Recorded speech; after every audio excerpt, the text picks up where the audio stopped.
Bom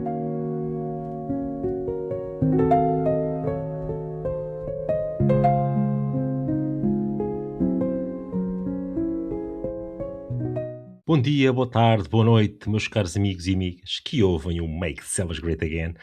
Pois é, só mesmo um amigo ou uma amiga para continuarem a ouvir esta nossa tasca digital. Bem-vindos a mais um episódio deste podcast, neste caso da terceira temporada.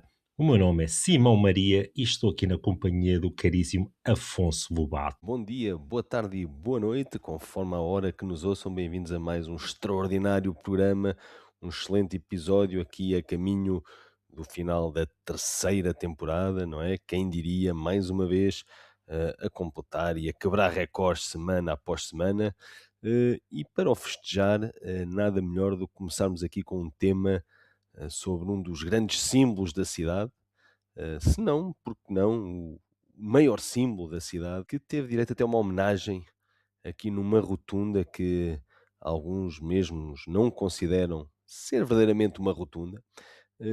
Vamos falar aqui de Sindazunda, não é verdade? Pá, sim, sabes que o próprio nome Sindazunda para mim é um bocado estranho dizer, parece que vou pronunciar de maneira errada, não sei, disse que um nome um bocado estranho. Deixa-me só fazer aqui um parênteses. Este tema esteve para ser o momento da semana na semana passada, só que eu depois estive aqui a ler um pouco mais sobre este tema, pá, e o tema é até bastante interessante, ou seja, toda esta história, ou seja, não se resume só à estátua da pseudo-rotunda que tu mencionaste, mas vai um bocado além disso, ou seja, possivelmente vocês conhecem o nome, conhecem a figura na Praça do Arnado, goste ou não se goste, ela está lá. Representa então aqui esta figura lendária do século V, ou seja, que está até aqui na fundação da própria cidade. Isto não querendo dar aqui uma aula de história, mas está associada à queda do Império Romano. E quem diria, está também aonde? No brasão da cidade, exato, é mesmo isso.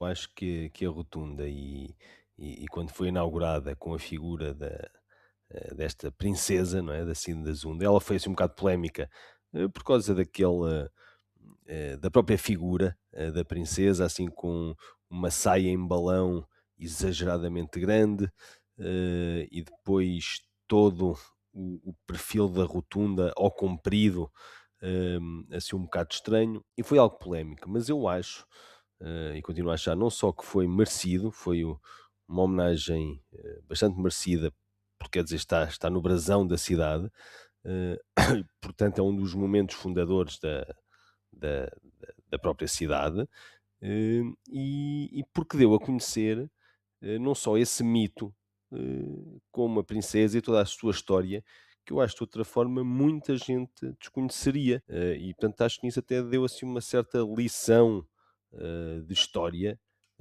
aos conimbricenses.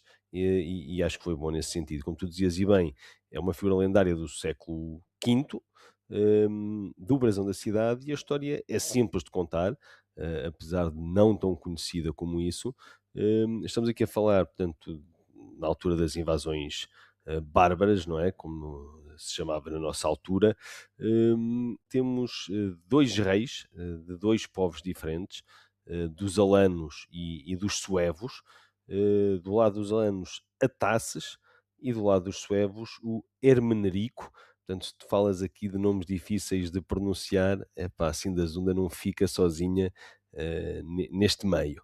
E então há aqui uma cidade que é mandada construir na margem direita do Rio Mondego, não é? Coimbra, na altura Colímbria, em homenagem a Conímbriga, e aqui também podíamos ir à origem deste nome, que tem a ver com uma luta com uma serpente, mas isso poderá ficar para outro programa. O nome Colímbria vem com a origem dessa luta também mítica e lendária.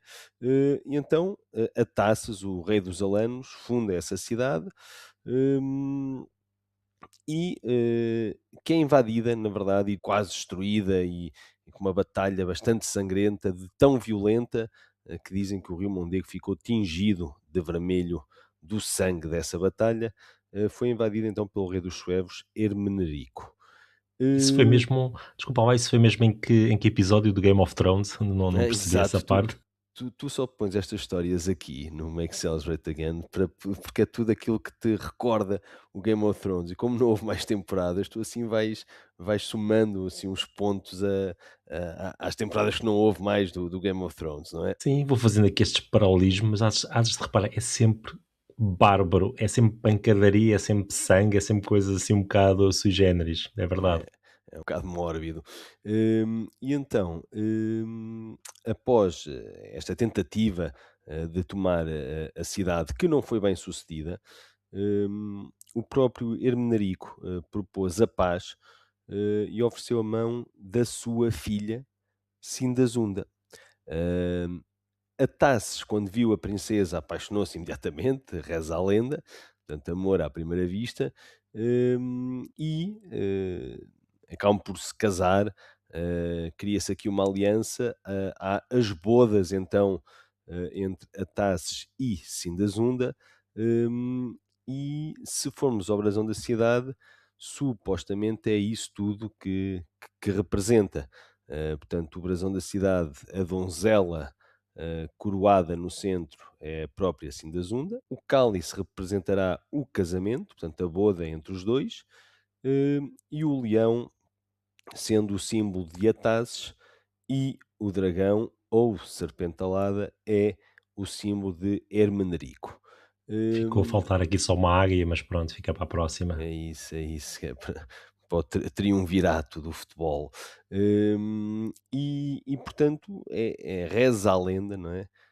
Que surge aqui o brasão da cidade, com toda esta história fundadora por trás. É preciso ter em conta, no entanto, que muita desta história, digamos, hum, epá, pode ser apenas lenda. Até quem diga, e eu aqui, já agora, podemos fazer aqui um à parte, hum, a contrapor um bocado esta lenda, que é, há quem acredite que na verdade o que esteja aqui representado seja mais a deusa Trebaruna do que propriamente Sindazunda. É uma teoria não tão conhecida, mas não é muito rebuscada, não é muito rebuscada, porque, na verdade, hum, nos primórdios do brasão da cidade, portanto, aqui no século XIII, apenas se representava a cabeça de uma dama, portanto, de uma senhora, sendo que mais tarde é que se acrescentou a taça e a serpente. E há quem diga que a taça pode ser interpretada como um símbolo da Sé, portanto, da Sé da cidade, provavelmente até de Conímbriga, e terá certamente uma simbologia, pelo menos, de celebração religiosa. Já a serpente pode ser o símbolo daquilo que falávamos há pouco, do Ópidum de Conímbriga, da lenda da Batalha da Cobra, portanto, a tal Coluber Briga, que é daí que vem o nome Conímbriga, portanto, da batalha com a cobra, e aí a serpente está representada no símbolo. O formato atual, que surge já nos finais do século XV, portanto, este formato não vem desde os primórdios da cidade. A serpente alada e o leão surgem a quando o estabelecimento do Ducado de Coimbra no reinado de Dom João I. Ora, foi, foi Infante Dom Pedro, neste caso, que usou o timbre pessoal do seu pai, a serpente alada, e o leão usado pelos ingleses de Lancaster, do lado da mãe, estilizando o brasão, como conhecemos hoje. Ou seja, há aqui, nota-se uma evolução do brasão, e há aqui um certo fundamento para ele ter evoluído desta forma. Aliás, a história que nós conhecemos da Sindazunda, a lenda é estabelecida por Frei Bernardo de Brito, que é um monge da segunda metade do século XVI, que se crê que tenha sido ele que historicamente escreveu e ditou a lenda que chegou até aos nossos dias. E, portanto, também não sabemos até que ponto é que isto não possa ter sido tudo eh, inventado, digamos assim, ou pelo menos romantizado por este Frei Bernardo de Brito, a história da Sindazunda. E depois, além de tudo, Trebraruna, que além de ser uma deusa lusitana, que era a protetora dos lares, é representada constantemente com uma coroa de três bicos, uma cobra e uma flor, mas isto constantemente em vários registros romanos e não só, e portanto bastante semelhante com os primórdios do brasão da cidade. E, portanto, pode estar aqui um erro de interpretação, que pode ter sido trazido até nós aqui por uma história um bocado mais romantizada por este monge, portanto, Sindazunda poder ser aqui apenas uma evolução de Trebraruna, que era uma deusa muito importante para os lusitanos, desde os primórdios da fundação. Mas pronto, fica aqui o, o contraposto em relação a Sindazunda, e depois, claro, obviamente as lendas, já falámos disso aqui muitas vezes, as lendas depois assumem-se e ganham força por elas mesmas, portanto não há aqui qualquer hipótese alguma vez esta teoria da Sindazunda poder ser posta em causa. É apenas aqui mais uma chega em termos históricos do que poderá ser ou não este brasão da cidade. Sim, mas tem piada que tanto uma história como a outra parecem ter conteúdo suficiente para eu dizer: "Ok, parece-me ser verdadeiro", ou seja, tem aqui alguma justificação. Claro que houve aqui alguma evolução e isto depois também fica um pouco para quem conta a história, é como nas batalhas, é o vencedor que escreve a história. Aqui parece-me que faz sentido. Eu não conhecia esta segunda versão que tu mencionaste, conhecia a primeira assim por alto, ahm, mas sim, acaba por ser interessante e, mais uma vez, penso na seguinte questão que é, pá, eu ia jurar que a maior parte da malta com quem eu me cruzo aqui em Coimbra não faz ideia nem de uma nem da outra história, porque eu acho que isto é daqueles tópicos assim mais específicos, ok, se calhar sabem a questão da rotunda, conhecem o nome, pá, mas toda esta parte que está por trás eu quero acreditar ou acredito que se calhar não é assim tão do conhecimento comum. Eu É a tenho, minha, a minha opinião. tenho quase certeza que não. E lá está, é por isso é que eu estava a referir logo no início que eu penso que a rotunda, nesse sentido, veio trazer bastante luz a isso, porque viu-se muito mais gente interessada e muito mais gente a querer saber quem era esta Sindazunda, porque quando aparece um nome completamente diferente, como tu bem disseste logo no início do episódio, um nome impronunciável quase, e de um momento para o outro vês que houve falatório na cidade e que isso permitiu também às pessoas conhecerem. E eu posso dizer que, por exemplo, eh, onde estuda a minha filha, eles dão atualmente Sindazunda. Portanto, ela sabe mais ou menos aqui as lendas de Conímbriga, as lendas da fundação da cidade, que era algo que antes, pelo menos que eu me recordo, nunca na vida sequer era falado. E não sei até que ponto é que todo este falatório, todo este debate que foi gerado à conta da rotunda não veio ajudar a esse propósito. Deixa-me só aqui fazer uma à parte, que entretanto no Parque Manuel Braga, e portanto isto foi o ano passado, em junho, enquanto a rotunda foi inaugurada em 2017, eh, há uma estátua agora no Parque Manuel Braga, desde junho do ano passado, de homenagem ao rei Ataces. Portanto, já não temos só uma estátua a marcar o momento da fundação da cidade, como temos duas estátuas, e esta até foi doada à Câmara Municipal por um colecionador russo, que o ofereceu à cidade e está então ali no Parque Manuel Braga, para quem quiser ver o rei Ataces, portanto, o marido, não é? De Sindazunda, aqui afastados por uma avenida, mas pronto, dois momentos fundadores e de duas pessoas fundadoras da cidade, mesmo que seja mito e lenda. Sim. Eh, Em relação à Trebaruna é que não temos nenhuma estátua, pois não? Não, não. Há alguns registros, normalmente onde havia alusões a Trebaruna, do seu rosto e tudo isso, era nas entradas das casas, normalmente nas ombreiras das casas, para proteger as casas. Epá, com a queda das casas medievais isso acabou por se perder. Eu não sei se não haverá no Museu Machado de Castro, isso já não faço a mínima ideia. Sim, se calhar a única referência que temos mesmo a isso é uma música de Municipal que tem para aí 30 anos, não é? Exato, e que é espetacular, portanto, podem ouvi-la também, já que nós não o podemos passar. É verdade, é verdade. Com isto, eu diria que saltamos aqui para o nosso segundo tema.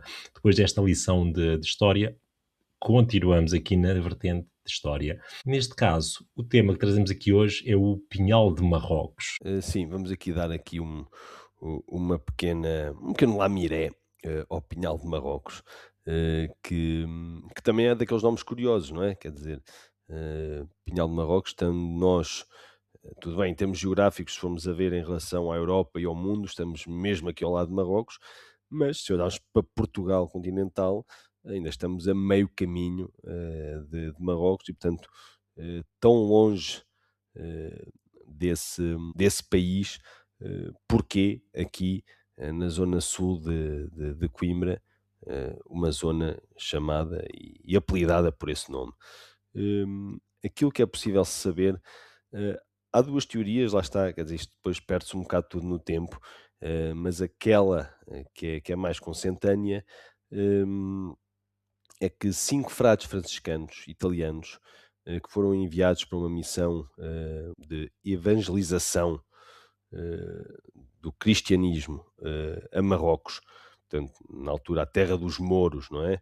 Em 1219, hum, terão passado aqui por Coimbra, onde foram acolhidos e tudo mais, e seguiram viagem, então, a Marrocos, eh, na com esta missão de evangelizar, terras, mouras. Aquilo correu tão bem ou tão mal, que, nesta tentativa vã da pregação cristã, epá, foram presos, torturados e acabaram executados a 16 de janeiro de 1220, na altura pelo o governante, o califa, marroquino.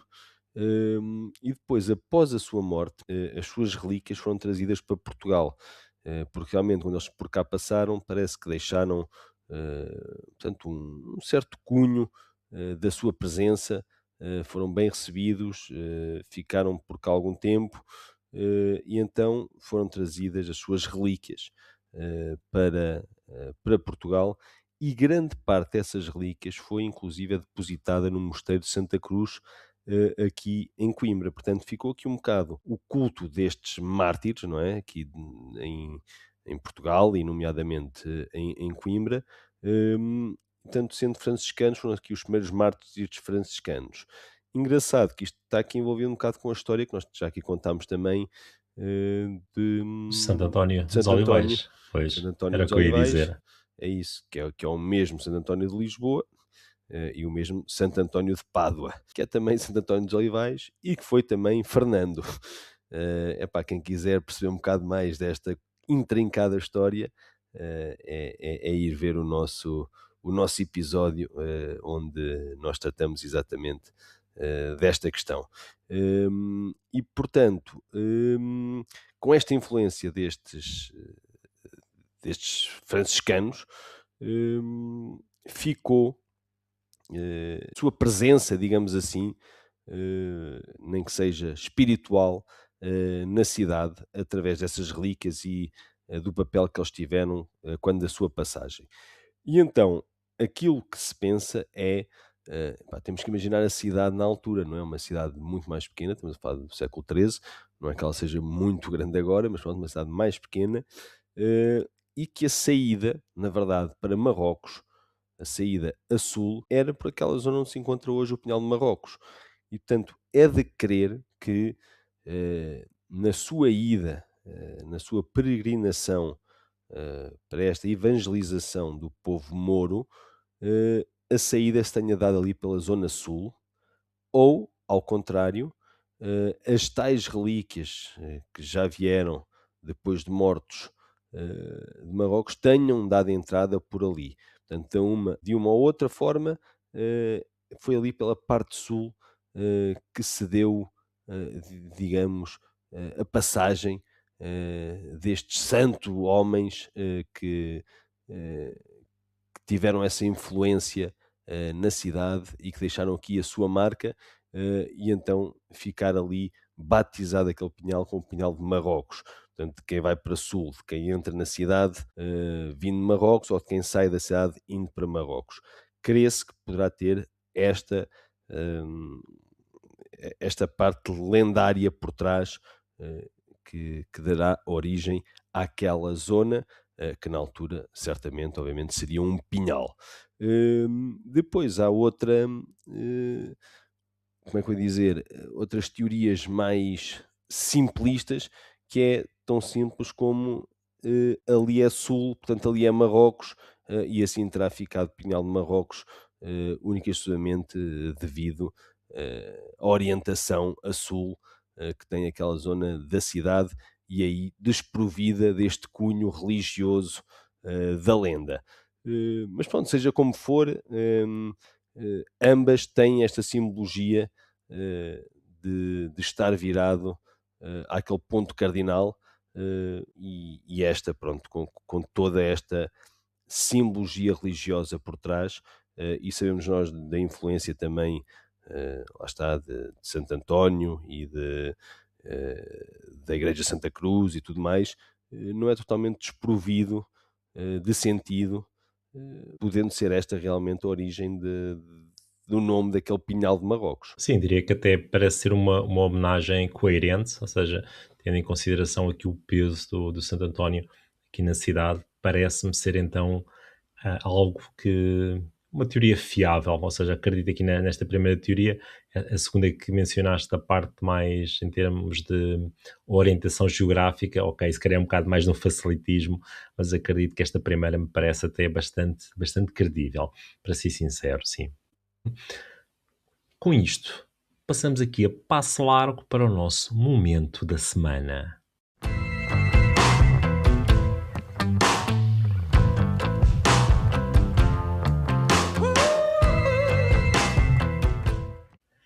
Neste momento da semana, trazemos aqui uma curiosidade que apareceu um pouco por acaso e eu tive aqui a oportunidade de te perguntar e pelos vistos tu também ficaste assim um bocado à nora porque não estavas bem a perceber. E a questão é a seguinte: será que as leis da física e da hidrodinâmica também se aplicam aqui em Coimbra?